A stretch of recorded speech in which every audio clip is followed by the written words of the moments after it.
প্রচন্ড শীতের রাত, উনি সফরে বেরিয়েছেন হাদিস কালেকশনের জন্য। উনি মাগরিবের নামাজ, এশারের নামাজ পড়ে একটা মসজিদে শুয়ে পড়লেন, আর শুয়ে শুয়ে হাদিস পড়তেছেন, আর মনে মনে ভাবলেন রাতটা মসজিদে কাটায় দেয়। কিন্তু দারোয়ান এসে বলে মসজিদে থাকতে পারবেন না, ওঠেন।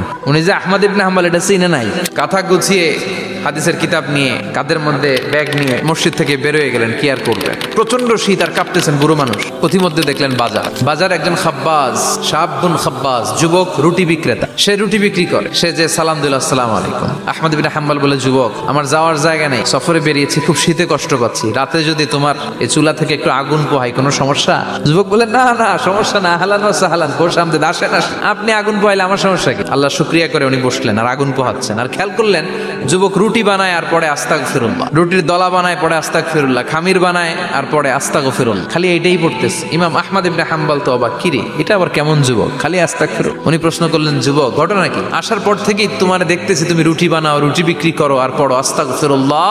যুবক বলে, আস্তাগফিরুল্লাহ আমার সবচেয়ে বেশি পছন্দের আমল, আমি সব সময় আঠার মতে ইস্তেগফারের সাথে লেগে থাকি আর সব সময় পড়তে থাকি আস্তাগফিরুল্লাহ, আর এর বদৌলতে আল্লাহ আমারে মুস্তাজাবুদ দাওয়া বানিয়ে দিয়েছে। আহমদ ইবনে হাম্বল তো অবাক, তুমি মুস্তাজাবুদ দাওয়া, রুটিওয়ালা?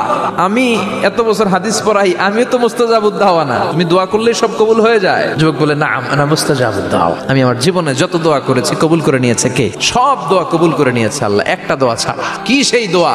যুবক এবার বলতে শুরু করলো, আমার জীবনে যে দোয়াটা আল্লাহ কবুল করে নাই সেটা হচ্ছে আমি আল্লাহর কাছে অনেক চেয়েছি, অনেক দোয়া করেছে যে আল্লাহ, শুনেছি এই জামানার সবচেয়ে বড় মুহাদ্দিস, তার নাম নাকি ইমাম আহমদ ইবনে হাম্বল, আল্লাহ তোমার কাছে আমার চাওয়া আমি যেন এই ইমাম আহমদ ইবনে হাম্বলরে দেখে মরতে পারি। আহমদ ইবনে হাম্বল আবেগপ্রবণ হয়ে গেলেন, চোখের পানি ছেড়ে দিলেন, বললেন, যুবক তোমার এই দোয়াটাও কবুল হয়ে গিয়েছে, আহমদ ইবনে হাম্বল তোমার দরবারে ছুটে এসেছে।